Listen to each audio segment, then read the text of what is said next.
Hello बच्चों, नमस्ते। हाँ, इल्तुतमिश की में प्रारंभिक कठिनाइयाँ अब अपन पढ़ेंगे। शमशुद्दीन इल्तुतमिश की जो प्रारंभिक कठिनाई था, जैसे ही वो गद्दी पर बैठा गुलाम वंश की, तो भयंकर आंतरिक तथा बाहरी उसको कठिनाइयों का सामना करना पड़ा। उसके राज्यारोहण के समय में दिल्ली सल्तनत लगभग छिन्न भिन्न हो चुका था, है ना। तो नासिरुद्दीन कुबाचा, जैसे कि हमने बताया था, कुतुबुद्दीन ऐबक ने उससे वैवाहिक संबंध बनाया था, जो उच्च और मुल्तान का शासक था। आराम शाह और इल्तुतमिश के प्रारंभिक संघर्ष का लाभ उठा करके लाहौर पर भी उसने अधिकार कर लिया था। तो यही नहीं, आगे बढ़कर उसने भटिंडा, कोराम, सुरसती को भी जीतकर अपने राज्य में मिला लिया था। मौका मिलने पर वह दिल्ली पर भी अधिकार करने की चेष्टा कर सकता था। गजनी के शासक ताजुद्दीन यल्दौज ने पुनः समस्त भारतीय तुर्की सल्तनत पर अपना प्रभुत्व का दावा प्रारंभ कर दिया था। लखनौती में भी अली मर्दान खान ने भी स्वतंत्रता की घोषणा कर दी थी, और इस प्रकार बंगाल, बिहार भी दिल्ली सल्तनत से अलग हो गए थे।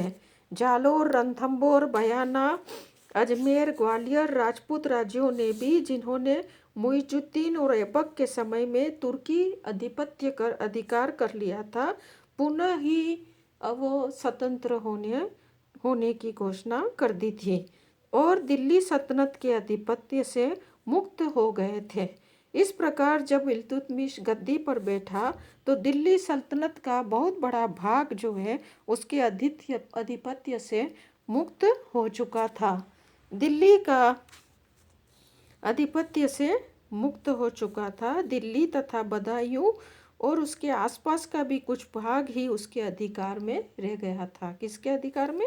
इल्तुतमिश के। किंतु यहाँ भी इल्तुतमिश ने स्थिति पूर्ण रूप से सुरक्षित नहीं थी।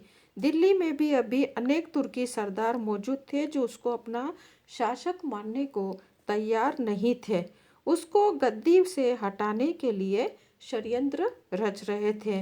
इस प्रकार सिंहासन रूढ़ के समय में इल्तुतमिश जो है बड़ी गंभीर स्थिति से गुजर रहा था। लेकिन इल्तुतमिश जो है बड़ा धैर्यवान था, साहसी था, बुद्धिमान था। उसको परिस्थितियों को समझने और मुकाबला करने की उसमें क्षमता थी। इसलिए उसने न केवल दिल्ली सल्तनत को नष्ट होने से बचाया, बल्कि इसकी नींव को कुछ हद तक मजबूत भी बना दिया था। कुछ हद तक ही, बहुत हद तक उसने मजबूत बना लिया था। अब जो है हम तीसरा जो है पॉइंट है, विरोधी तुर्की सरदारों की शक्ति का दमन। सर्वप्रथम जो है उसने दिल्ली में अपनी स्थिति को सुदृढ़ करने के उद्देश्य से दिल्ली के उन विरोधी तुर्क अमीरों के विरुद्ध सैनिक कार्यवाही की जो उसको सत्ता से हटाने के लिए उसके विरुद्ध विद्रोह की योजना बना रहे थे। इल्तुतमिश ने उन पर आक्रमण किया और उनसे अधिकांश को मौत के घाट उतार दिया, और जो बचे थे उनको उसकी अधीनता स्वीकार करने को उसने विवश किया। इसके बाद कई महीनों के संघर्ष के बाद उसने बदायूं, अवध, बनारस और शिवालिक प्रदेश के विद्रोही तुर्की सरदारों को हराकर उन्हें उसका आधिपत्य मानने को तैयार किया। इस तरह से केवल उसकी राजधानी सुरक्षित हो गई, बल्कि उसे इतनी शक्ति प्राप्त हो गई कि अब वो अपने प्रबलतम विरोधियों की शक्ति का दमन करने के लिए योजना बना सके। ठीक है बच्चों, थैंक यू।